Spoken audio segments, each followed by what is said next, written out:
In this video I reacted to Dopai, a popular valorant content creator that focuses on teaching mechanics to his viewers. His latest video was about the concept of calm aim, why he thinks it's overrated, and what actually works. Let's see what he had to say about that.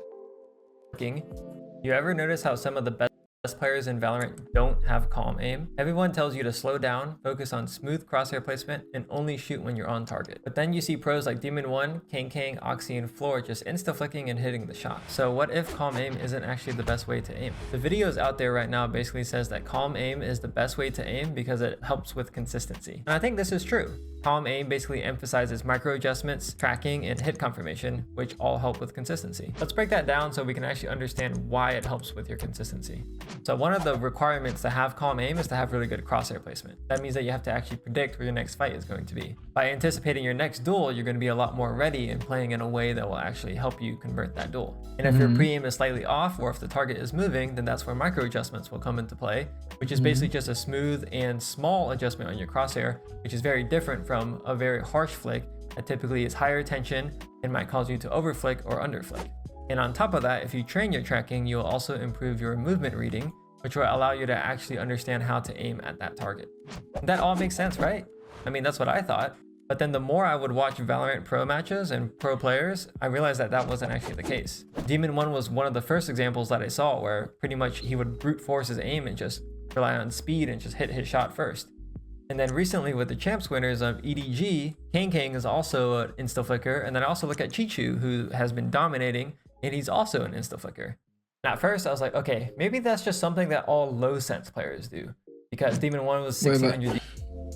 Is this not what he just said though? But that wasn't actually the case. Demon1 Crosshair placement. Crosshair not being on the target. was one of Micro. the first examples that I saw where pretty much he would brute force his aim and just rely on speed. Yeah, that one is like a perfect flick, I guess. And just hit his shot first. And then recently with the champs winners of EDG, Kang is also an insta-flicker. And then also That one is also a micro. EDG. There, that's his crosshair. And then he micros to the left. Also insta-flicker. And then I also look at Chichu, who has been dominating. Yeah, and those are like also an nice insta-flicker. flicks. Now, at first he I was lands like, on okay, target, but maybe he's like that's very just close to something them. that all low sense players do. Because Demon1 was 1600 DPI and 0.1 in-game. Expose! I'm not trying to expose him. I'm just saying that maybe some of this stuff is not so easy to see, like in real time. And Kang and Chichu are all around that sensitivity. But then I started looking at other players like Fluorescent, Zakin, and Knights, and they play on like medium sensitivity, which I believe they're all on 1600 DPI 0.175. And these players frequently insta-flick as well, just with a slight variation, which I'll get into in a second. But first, I want to talk about why this might actually make sense in a game like Valorant. Basically, speed might be more important than precision. And hear me out. This also fails to consider that micros are also flicks.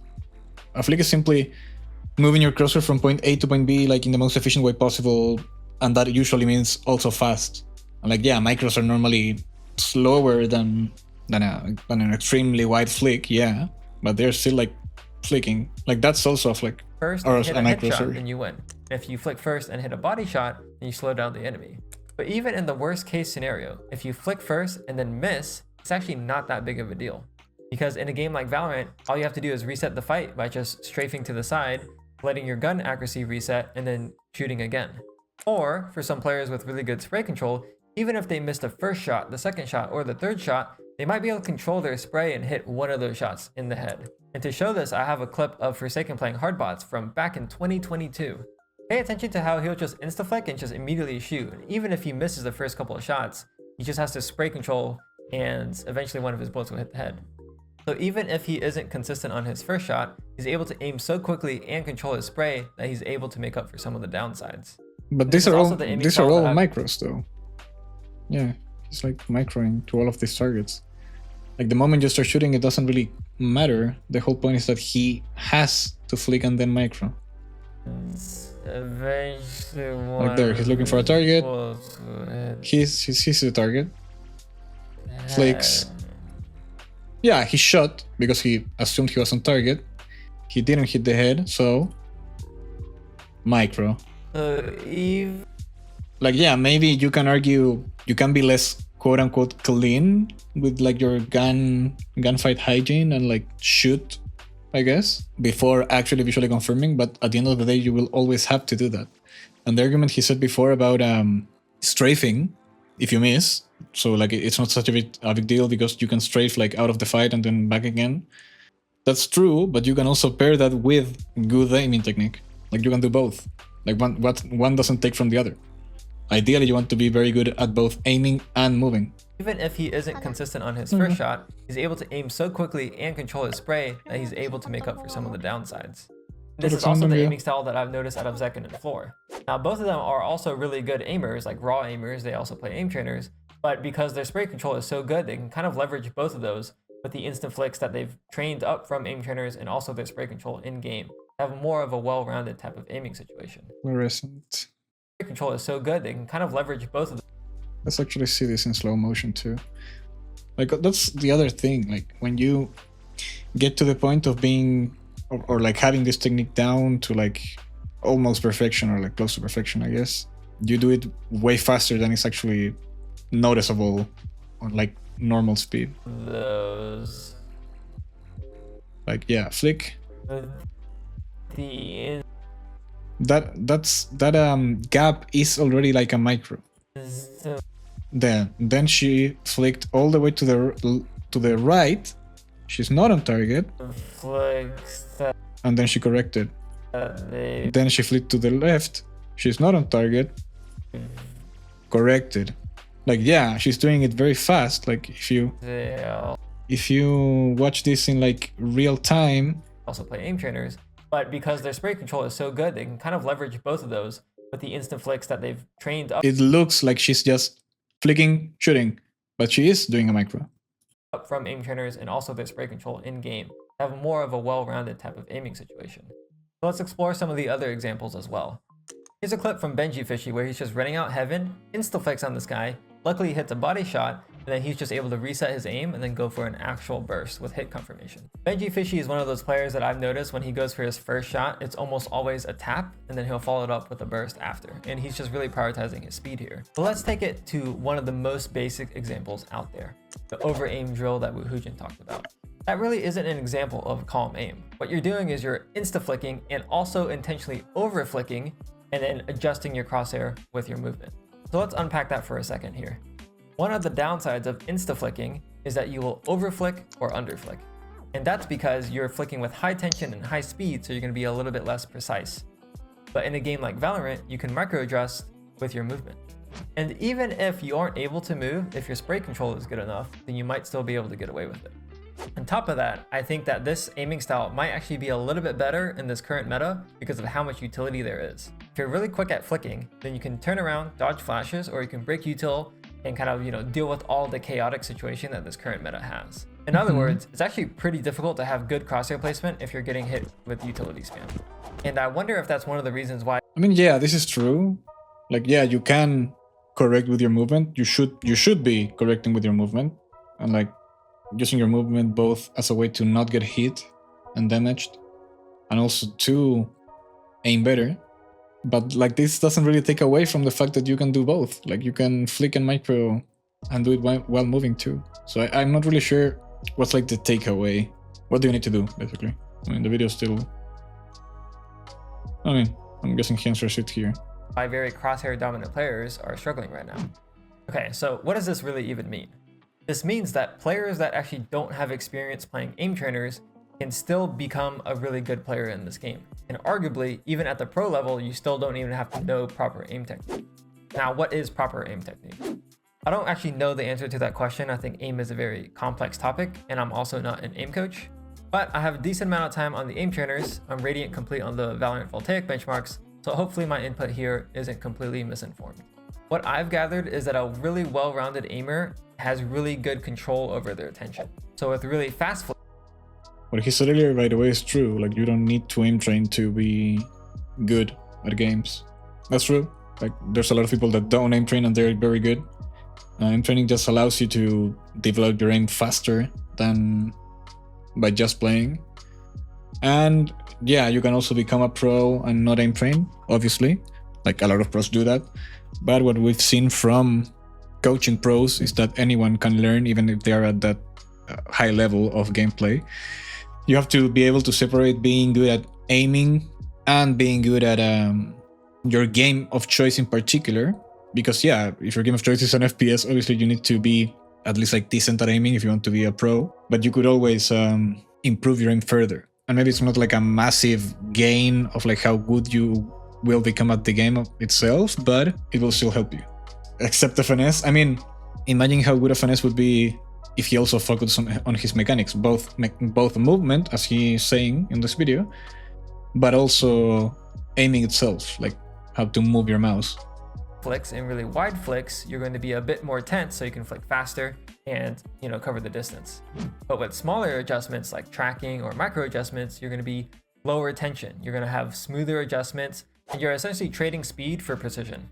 My argument is that these players are shortcutting the tension management and low tension side of things by just brute forcing and then using movement and spray control as a substitute for low tension, micro adjustments, and smooth aiming. In other words, they don't have calm aim, they just have movement and spray control.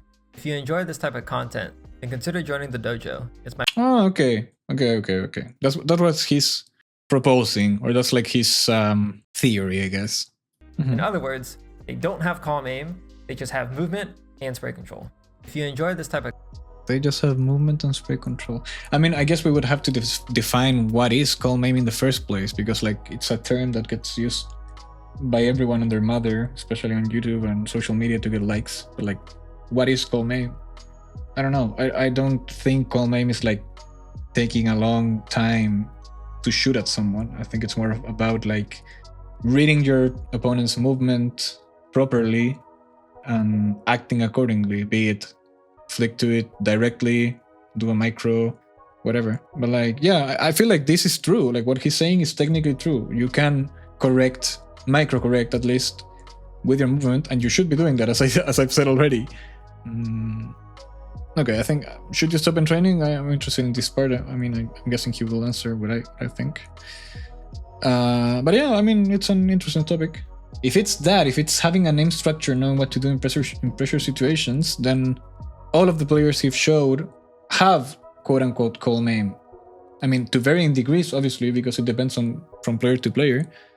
But all of them are reacting to a pressure situation accordingly. Like it's like these are not like panic flicks. Like they are reading where the target is coming from, flicking at it, and shooting.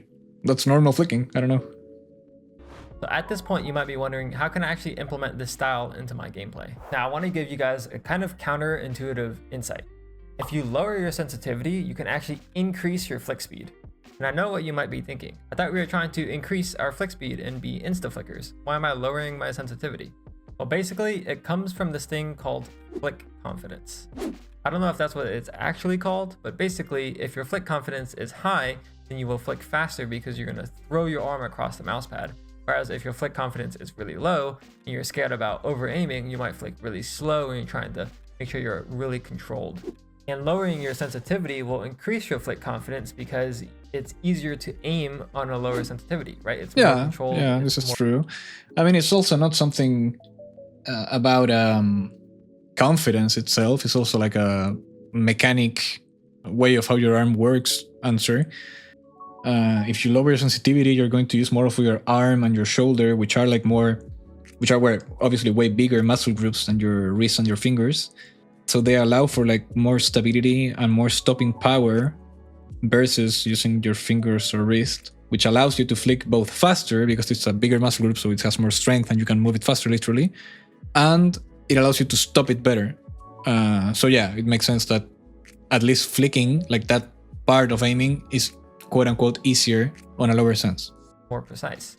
So not only do you increase your flick confidence by lowering your sensitivity, you also might be more precise just in general. And to be honest, that's kind of why I'm an advocate of playing low sensitivity for Valorant, and I also think that's why it's a trend amongst some of the pros right now, playing on extremely low sensitivities. I also do want to note that you don't have to lower your sensitivity to play this insta-flick playstyle. I think it just makes it a little bit more consistent, because normally insta-flicking is inconsistent, so this can kind of mitigate some of the downsides. But if you're playing on a higher sensitivity and you do want to go for the insta-flick playstyle, what you'll see from these pro players is they have really good spray control. Some pros that kind of aim with this insta-flick playstyle on a higher sensitivity is Durka, Forsaken, Something, Jing. Really anyone that has a high sensitivity tends to have really good spray control. Okay, so where does this take us? Does that mean that you shouldn't play aim trainers and aim training isn't useful and calm aim is useless? Okay, this is the moment of truth. Because you could still become a really good player by being high tension and insta-flicking everything? Well, I don't think that's the case, and I'm trying to speak from my experience here. When I first started out as a player, I was a very flick-heavy player. Coming from CS, I would insta-flick and spray. And then after that, I was a Fortnite player, just flicking, shotguns, building all the stuff. And I was still able to reach a really high level in this game, being a Radiant player and all. But when I got aim coach and actually started training my micro adjustments and my tracking, I still got a lot of benefit. And that's because tracking and micro adjustments still serve an important role. Going back to what I said earlier, if you have good micro adjustments, you'll be able to kind of make up for any lack of crosshair placement. You don't have to rely on your spray control, especially for long range fights, because spraying at long range is going to be a lot harder. And on top of that, if you train tracking, your movement reading is better. So when you're facing an opponent that's AD spamming in front of you, you might have an easier time of actually understanding where to put your crosshair to actually kill this opponent. Now, if you're good at spraying, you still might be able to just spray the guy, hit a couple body shots, slow him down, or just get a bullet in the face. But again, if they're too far away, that could prove to be difficult. And adding to that, I think that if you do hard bots, you'll be able to be actually more consistent if you play in a smoother, more calm-oriented way that is lower tension. And to kind of prove my point here, I'm going to show a clip of this guy getting 30 hard bots with Sheriff only. You'll notice he actually isn't insta-flicking and shooting. His flicks are a lot more slow and dragged, and it doesn't really look like a proper flick. And I would argue that this is true. It's not actually really a fast flick. It's more of a smooth flick that prioritizes a soft landing. So with this type of flick, you might start off with slightly higher tension and then slowly taper off towards the That's 10. so weird because I would call this, I mean, obviously it could be faster in a way, but like I would call this insta-flicking in the sense that he's only flicking or only moving to the target and shooting. Like he isn't actually, you can't see like a big separation of like the initial flick and the micro. It's more of like getting to the target and shooting. And so basically, and the accelerating at the end. Yeah, shimmy tech. At the start, decelerating at the end. And this is where I think players can take it to the next level. If you're able to kind of blend your aiming with fast flicks, but also know how to aim with low tension, with smooth micro adjustments, and stable tracking and movement reading, then that's where I think you can gain an edge over other players in terms of actually pure raw aim. The reason why it's not required at the pro level even is because you can shortcut some of that stuff with spray control and movement. And that's also why raw aim isn't the most important thing to train in a game like Valorant. Raw aim really might only make up like 20% of your mechanics. Completely agree. The other 80% is more stuff like crosshair placement, spray control, the whole everything else. Pre-aiming, peeking. So where do you go from here? Well, my recommendation is instead of blindly following trends that you see on YouTube talking about calm aim, or even this video talking about insta-flicking, you should experiment with both. If you're struggling with consistency, then you might want to slow it down a little bit, train your micro adjustments and tracking so that you can have smoother aim and also understand how targets are moving on your screen. But if you're losing duels because your crosshair placement is off or you're too slow, then it might be better to train high tension insta-flicks. And I do want to quickly mention that Demon 1 actually did train his insta-flicks, at least based on the video he released. You'll see in the range he's just insta-flicking from bottom up, so starting at the waist and then flicking up, or going from the side and aiming at horizontal level. And I think this is worth to train because it will help you build up that intuition. So something to try out if you are willing. You might want to lower your sensitivity and maybe even try a control pad and see if this insta-flick style works for you. An alternative is to actually train your spray control, which for some reason everyone thinks is a sin in this game. I think spraying is really good and it's really overpowered, but it seems to be completely underrated for some reason. Or if you're into aim trainers, That's me! by training your high tension to low tension, which is something like a target switching scenario. And I do think that target switching scenarios are really good for a game like Valorant. And if you made it this far into the video, I have a little gift for you guys. If you join the Discord, there will be a document explaining how I think you should train these skills. So let me throw this back to you guys. Do you guys think calm aim is overrated? And are you guys going to try any of these things mentioned in the video? Yeah, honestly, I'm gonna like the video. I was a little nervous that he was going to propose the idea that aim training as a whole doesn't work or whatever, so I was a little bit skeptical about it, but honestly, most of what he's saying is true. The problem is, yeah, what Sutre is saying, which is what is he actually recommending? Like having poor aiming hygiene, quote unquote, Because yeah, you can do all of the stuff he said, but you can also complement that with good aiming technique. So I'm a little concerned that people may see this and be like, oh, okay, so then I shouldn't care about aiming technique, and if I wanted to get better, I shouldn't care about that at all. Even if I'm in the trainer itself, like I don't really need to care about it. But I think as long as you understand that both of these things can coexist, then yeah, I mean it's an interesting topic. I like the video. I think it's well made. So yeah, I like it. Yeah, I'm also going to leave this video. Can you actually? Like Minigod pretty much broke down at least what he understands about calm aim, and I think both the ideas of this video and the one we just reacted to can be complementary and work together instead of having to choose, pretty much.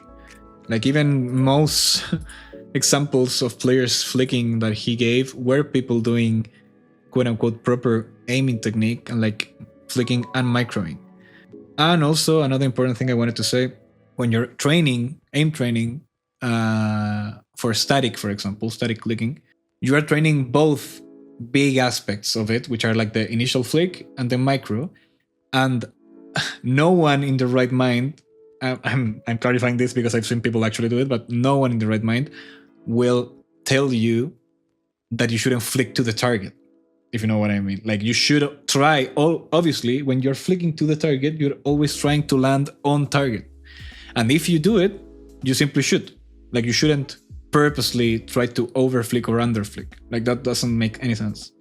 Like you flick to the target, and if you aren't on target, then you micro and shoot.